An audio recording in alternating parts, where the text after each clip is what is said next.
अब हम आपको किसानों के समर्थन में 3 दिसंबर को लिखे गए एक पत्र के बारे में भी आपको बताते हैं। इसमें ब्रिटेन के 36 सांसदों के हस्ताक्षर हैं, जिन्होंने इस किसान विरोध प्रदर्शन के समर्थन में चिट्ठी लिखी है। इन्हें भी भारत में किसानों के प्रदर्शन की बहुत चिंता है। यह वो चिट्ठी है और इस चिट्ठी में ये सारे सांसदों के नाम लिखे हुए हैं। इस पत्र में ब्रिटेन के जिन सांसदों ने हस्ताक्षर किए हैं उनमें सबसे पहला नाम लेबर पार्टी की सांसद डेबी इब्राहिम्स का है। लेबर पार्टी की ये वही सांसद हैं जिन्होंने पाकिस्तान ऑक्यूपाइड कश्मीर के दौरे के लिए 30 लाख रुपए पाकिस्तानी रुपए लिए थे, जिसके बदले उन्होंने कश्मीर में मानवाधिकार के हनन का मुद्दा उठाया था। इस पत्र में लेबर पार्टी के सांसद जेरेमी कॉर्बिन भी हैं, जो जम्मू कश्मीर में धारा 370 हटाए जाने का विरोध करते रहे हैं। चिट्ठी में ज्यादातर उन सांसदों के नाम हैं जो भारत विरोध के लिए हमेशा से जाने जाते हैं। ये सारे वो लोग हैं जिनकी जो कॉन्स्टिट्यूएंसी हैं, यानी जिन जगहों से चुनाव लड़ते हैं, वहां पर सिख वोटर्स की संख्या ज्यादा है, भारतीय वोटर्स की संख्या ज्यादा है, और ये अपनी लोकल पॉलिटिक्स को ध्यान में रखते हुए इस तरह की चिट्ठियां लिख रहे हैं। लेकिन ये ज्यादातर लोग वो हैं जो शुरू से भारत का विरोध करते रहे हैं। इनमें ज्यादातर इस चिट्ठी में नाम वो हैं जिन्होंने नए नागरिकता कानून पर भी भारत का विरोध किया था, जिन्होंने धारा अनुच्छेद 370 पर जब कश्मीर से हटा था उसका भी इन्होंने विरोध किया था। यानी वो सारे ये आप ऐसा समझ लीजिए कि ये लंदन का शाहीन बाग है, जिसकी तस्वीर अभी हमने आपको दिखाई। इसे आप लंदन का शाहीन बाग मान लीजिए और इसे आप लंदन का टुकड़े टुकड़े गैंग मान लीजिए। तो शाहीन बाग की तस्वीरें तो आपने भारत में बहुत देखी होंगी। दिल्ली में शाहीन बाग था, यह है लंदन का शाहीन बाग और यह है लंदन के टुकड़े टुकड़े गैंग के सदस्यों के नाम जिन्होंने ये चिट्ठी लिखी है। हरियाणा के किसान संगठनों ने अब से थोड़ी देर पहले कृषि मंत्री नरेंद्र तोमर से मुलाकात की है। फार्मर प्रोड्यूसर ऑर्गेनाइजेशन यानी एफपीओ की तरफ से कृषि मंत्री को एक पत्र लिखा गया है, जिसमें कहा गया है कि वो कृषि कानूनों के समर्थन में है। पत्र में यह भी कहा गया है कि किसान संगठनों द्वारा सुझाए गए कुछ संशोधनों के साथ इसी कृषि कानून को जारी रखा जाए। यानी अब बड़ी बात जो आपको समझनी है वो ये कि एक तरफ वो किसान हैं जो नए कृषि बिल का विरोध कर रहे हैं, पर अब ऐसे किसान भी निकलकर सामने आ रहे हैं जो कि इस कृषि बिल का समर्थन कर रहे हैं। और ऐसा ही एक संगठन हरियाणा से थोड़ी देर पहले कृषि मंत्री को मिला है और वो ये कहता है कि जो नए कानून बने हैं कृषि कानून, इन्हें ऐसे ही जारी रखा जाए। इन सब रिफॉर्म से निजी निवेश पहुंचेगा और जैसे जैसे निजी निवेश पहुंचेगा वैसे गांव में रोजगार के अवसर भी बढ़ेंगे और वैसे ही खेती फायदे का काम धीरे धीरे बनेगी। आज अगर मंडी में जो टैक्स है, अगर वो टैक्स व्यापारी को देखने में तो आता है कि व्यापारी को देना है, लेकिन अगर मुझे मालूम है कि 100 रुपए पे 8 रुपया टैक्स देना है तो मैं 92 रुपए में ही खरीदूंगा ना आपका माल। तो मैं टैक्स घर से थोड़ी दूंगा, इतना तो सियाना होता ही है व्यापारी। लेकिन अगर टैक्स नहीं लगेगा तो मैं कोशिश करूंगा कि चलो भी 4% किसान को मिल जाए, 4% मुझे मिल जाए। तो किसान का 4% का फायदा हुआ कि नहीं हुआ? अब ठीक है, ये तो चलेगा, आंदोलन वगैरह इससे तो निपटेंगे, लेकिन आप सब लोग इस बिल का समर्थन करने के लिए यहाँ पहुंचे हैं, इसलिए मैं आप सबका स्वागत भी करता हूँ और हृदय से बहुत धन्यवाद भी देता हूँ।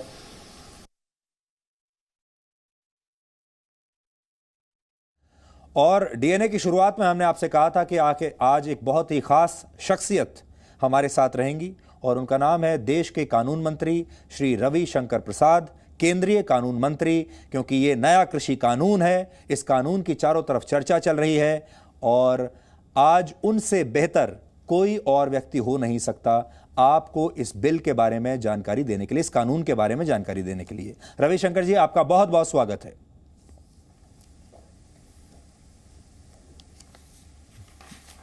धन्यवाद। मेरा पहला सवाल आपसे यही है। बहुत बहुत धन्यवाद। जी, आपका बहुत बहुत शुक्रिया, आपने समय निकाला हमारे लिए और हमारे दर्शकों के लिए। और भारत बंद का आह्वान किया गया है, उससे ठीक पहले देश के सारे लोग आपसे ये जानना चाहते हैं कि ये भारत बंद को लेकर वो क्या तैयारी करें, ये भारत बंद होगा भी या नहीं होगा, और इस भारत बंद का मतलब क्या है? सरकार आपकी जो है केंद्र सरकार, are you taken by surprise? क्या चीजें आउट ऑफ कंट्रोल हो रही हैं, या आपको लगता है कि इस तरह के विरोध की आपने पहले से तैयारी करके रखी थी?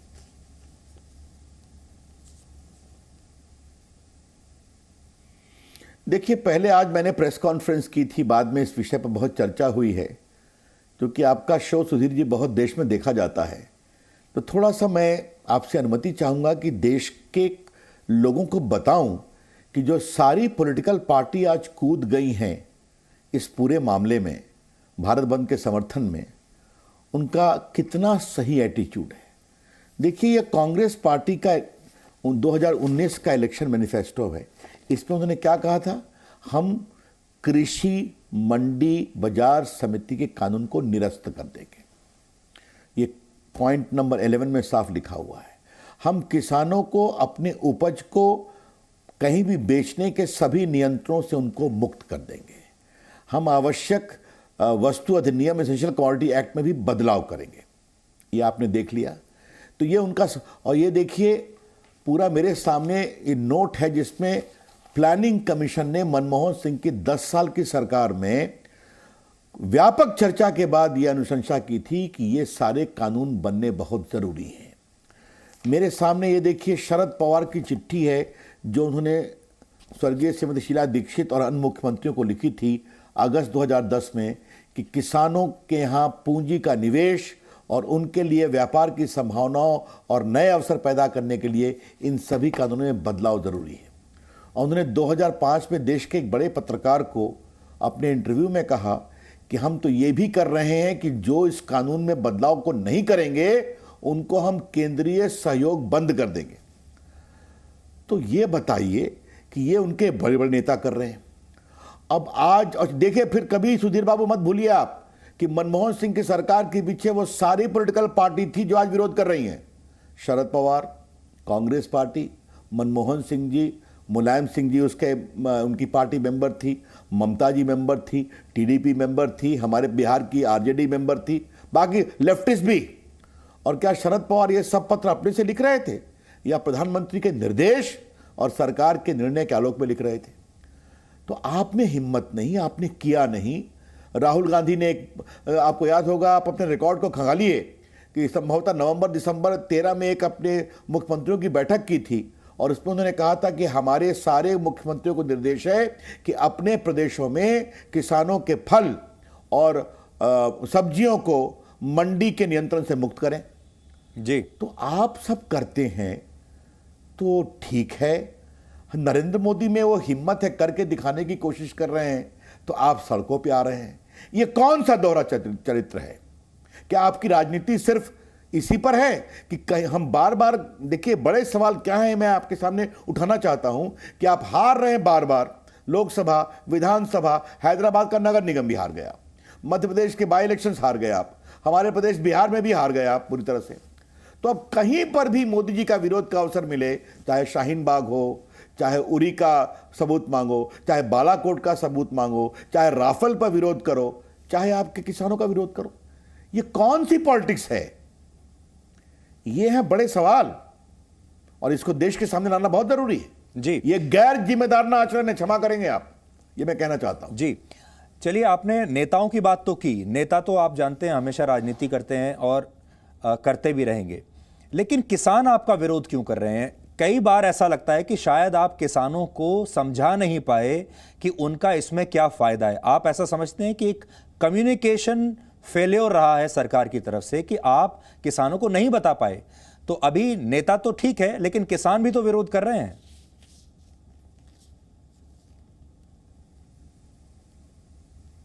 देखिए, आपको हम इसमें दो बात कहना चाहेंगे। हमारी सरकार लोकतांत्रिक रूप से किसानों से चर्चा भी कर रही है और मैं उस पर कोई टिप्पणी नहीं करूंगा। अभी मेरे देखा कि मेरे मित्र नरेंद्र सिंह तोमर आपके साथ चैनल पर थे, तो वो सरकार से एक इंस्टीट्यूशनल बातचीत हो रही है, उसको होने दीजिए। हम किसानों के साथ ईमानदारी से बात कर रहे हैं। और देखिए, लगभग 80% से अधिक किसान छोटे किसान हैं, मझोले किसान हैं। और मैं चाहूंगा सुधीर बाबू कि आप अपने चैनल पर कभी कभार उन नए किसानों को भी दिखाइए उनकी उपलब्धि को कि पढ़े लिखे किसान आज नई नई फसलें क्या उगा रहे हैं। आज मैं एक अखबार में पढ़ रहा था कि एक नौजवान ने लगभग 100 एकड़ जमीन में 8-10 लोग मिलकर कर रहे हैं और 5-10 करोड़ का वो व्यापार करते हैं, शिमला मिर्च से लेकर बाकी कुछ। ऐसे अवसर क्यों नहीं मिलने चाहिए? मैं आपको सिर्फ एक उदाहरण दूंगा। आईटी मंत्री के रूप में एग्रीकल्चर विभाग से मिलकर हम लोग ने बनाया एक national agriculture market digital platform, जिसको हम लोग कहते हैं नैम, ई नैम। सुधीर बाबू, आपको जानकर खुशी होगी कि 1000 मंडियां 11 प्रदेशों से इस पर रजिस्टर हो चुकी हैं। 1,68,00,000 किसान रजिस्टर हो गए हैं, 1,51,000 व्यापारी रजिस्टर हो गए हैं और किसानों ने लगभग 1,15,000 करोड़ का व्यापार किया है। देखा आपने एक डिजिटल अवसर दिया उनको मंडी से बाहर आने का। देखिए वो क्या क्या कर रहे हैं। तो आज मैं संक्षेप में सिर्फ 3 बातें आपके माध्यम से किसानों को बताना चाहूंगा। नरेंद्र मोदी गरीबों के लिए बहुत चिंतित रहते हैं। आज भी देखा होगा हम लोगों ने डीबीटी के माध्यम से क्या काम किया।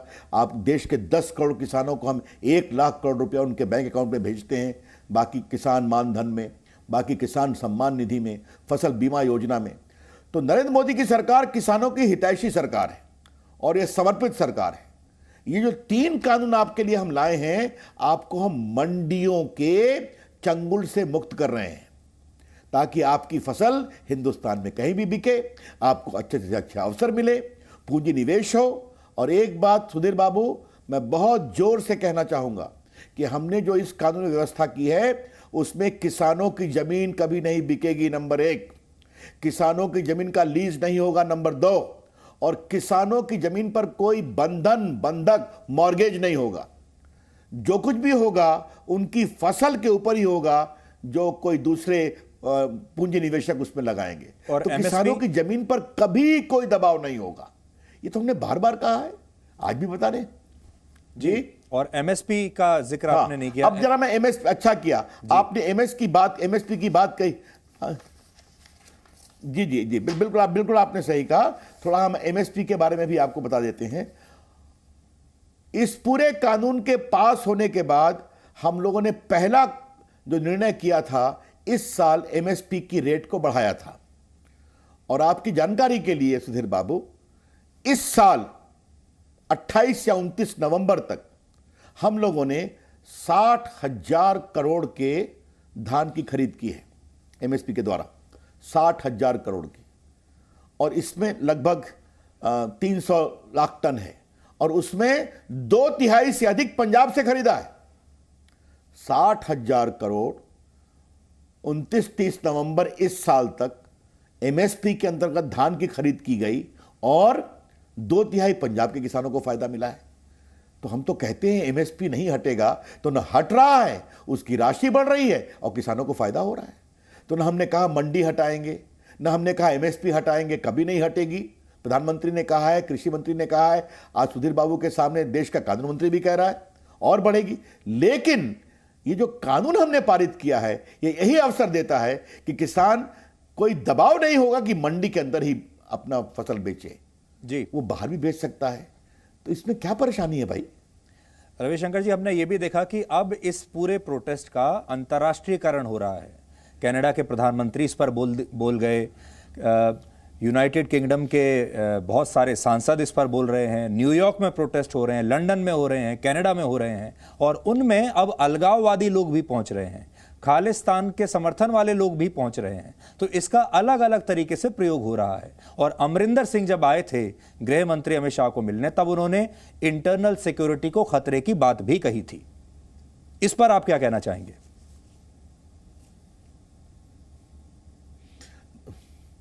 देखिए, ये इसके लिए भारत की सुरक्षा के लिए जो भी करना होगा हम करेंगे। और अगर लंदन या कनाडा में बैठे हुए कुछ खालिस्तानी तत्व ये समझते हैं कि नरेंद्र मोदी सरकार को झुकाएंगे, तो ये भूल जाएं। भारत की सुरक्षा के मामले में नरेंद्र मोदी जी की सरकार न झुकी है न झुकेगी। अब जो कुछ विदेश के नेताओं का आपने नाम लिया, उस पर हमारी सरकार ने विदेश मंत्रालय के माध्यम से अपनी आपत्ति जाहिर की है। हम किसी दूसरे देश के अंदरूनी मामलों में हस्तक्षेप नहीं करते हैं, हमारे मामलों में हस्तक्षेप न किया जाए, ये बात हम कहते हैं। आपसे मैं कहना चाहता हूं कि किसानों के हित की साधना तो पूरी दुनिया में होती है। लेकिन फिर इसका सवाल वही है सुधीर बाबू कि कुछ लोग नरेंद्र मोदी की आलोचना करने के लिए कृत संकल्पित रहते हैं। याद है ना आपको कि आपने चूंकि इंग्लैंड का नाम लिया था, तो वहां के एक बड़ी पॉलिटिकल पार्टी कुछ नेताओं ने कश्मीर को लेकर क्या क्या बयान दिया था जी, और वहीं पर हिंदुस्तानी जो रहते हैं कश्मीर में इंग्लैंड में, उन्होंने उसका पूरा प्रोटेस्ट किया था और बाद में उनको विड्रॉ करना पड़ा। तो ठीक है, अभी लोग आते हैं, अपनी अपनी बात कहते हैं। एक बात मैं अपेक्षा करूंगा कि कृपया करके इस तरह के अलगाववादी तत्वों का समर्थन न करें, विदेश में भी उनके सही एजेंडा को समझें। हम लोकतंत्र में बिलीव करते हैं, विश्वास करते हैं, हम किसी भी चर्चा के लिए तैयार हैं, लेकिन भारत की सुरक्षा संप्रभुता के साथ कोई समझौता नहीं होगा। जी, अब आपसे आखिरी सवाल यह है कि लोग देश के ये देखना चाहते हैं कि पहले कौन झुकता है। ये लोग किसान की जो आंदोलनकारी हैं ये अड़े हुए हैं कि आपको ये सारे कानून वापस ही लेने पड़ेंगे, हमें संशोधन मंजूर नहीं। सरकार कहती है कि आप संशोधन करवा लीजिए। फाइनली इसका हल क्या निकलेगा? क्या आप ये कह रहे हैं कि कोई संभावना नहीं है कानून वापस लेने की, जीरो पॉसिबिलिटी?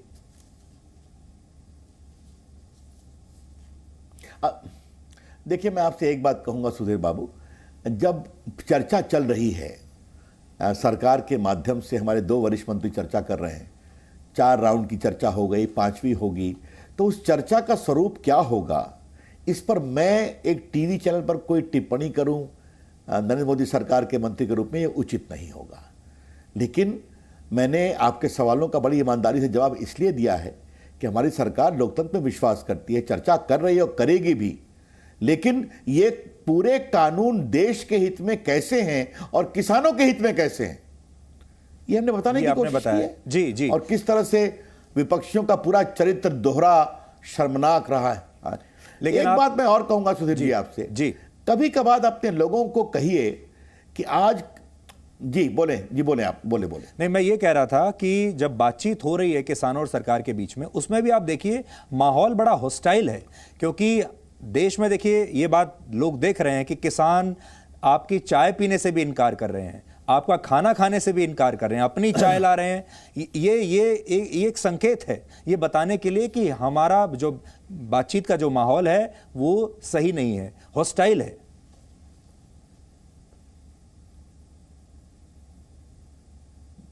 देखिए, मेरा इस पर जवाब यह है कि अगर किसानों को इसमें संतोष है तो हमें इस पर कोई आपत्ति नहीं है। हम उनको सम्मान से बुला रहे हैं, उनके लिए पूरा खाना, नाश्ता, चाय सब तैयार है। अगर उनकी इच्छा है या उनके नेताओं का ऐसा मन है कि हम खाना अपना ही खाएंगे, आइए साहब, इस पर भी हमें आपत्ति नहीं है।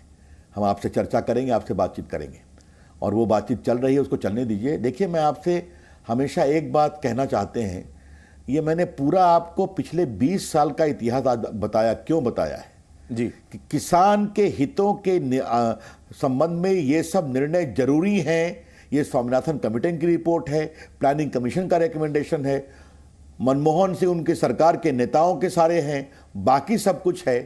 फिर भी किसानों के हित पर राजनीतिक ई हावी क्यों हो जाती है? तो आपने आज मैंने मुझे बताया कि आपके चैनल पर किसान हित बनाम दल हित ये चर्चा चल रही है। मुझे अच्छी लगी ये चर्चा जी, ये चर्चा बढ़नी चाहिए आपका। और देश में इतने किसान हैं और हम, ऐसा नहीं है कि हम कोई जीतते नहीं हैं। आज हमारी इतनी निर्विजय होती है तो क्या हमें किसानों ने वोट नहीं दिया? और आपसे अनुमति से मैं अपने प्रदेश बिहार की बात करूंगा कि हम लोग जीते हैं तो किसानों के लिए काम किया, गरीबों के लिए काम किया, महिलाओं के लिए काम किया, तभी तो जीते हैं 5वीं बार हम लोग जी। तो ये सब चीजों को देखना चाहिए कि हम लोग, देश का गरीब, देश का किसान हम पर विश्वास करता है। आप कानून मंत्री होने के साथ साथ एक बहुत बड़े वकील भी हैं, और अगर आज आप कानून मंत्री ना होते, सिर्फ वकील के तौर पर आपको देश की अदालत में ये केस रखना होता, तो हाउ इजी और how difficult would have been this case for you as a lawyer?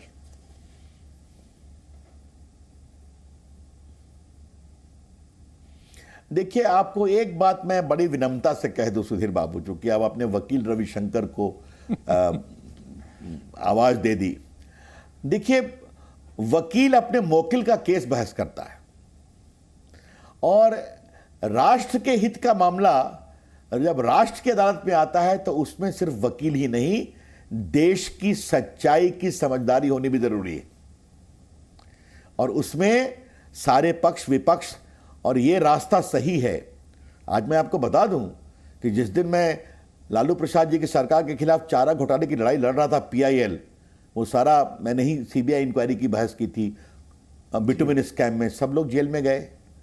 जब मैं रामलल्ला का वकील बना तब भी मुझे पूरा विश्वास था कि शायद देश के लिए ज़रूरी है, और आज हम जीते सुप्रीम कोर्ट। मैं इलाहाबाद हाई कोर्ट में वकील था। तो मैं अपनी वकालत को कन्विक्शन से भी करता हूं, सिर्फ अपने प्रोफेशनल फायदे के लिए नहीं करता हूं। जी, आपका बहुत बहुत शुक्रिया सर हमसे बात करने के लिए। Thank you so much. बहुत बहुत धन्यवाद सुधीर जी, बहुत बहुत धन्यवाद। Thank you sir, thank you. तो देश के कानून मंत्री बता रहे थे कि ये जो कृषि कानून है नए, ये क्यों किसानों के लिए ज़रूरी हैं। वो सरकार का पक्ष रखने के लिए हमारे साथ आए थे। हमने उन्हें ये मंच दिया ताकि देश सुन सके कि सरकार का इसमें क्या पक्ष है, सरकार के कौन कौन से तर्क हैं।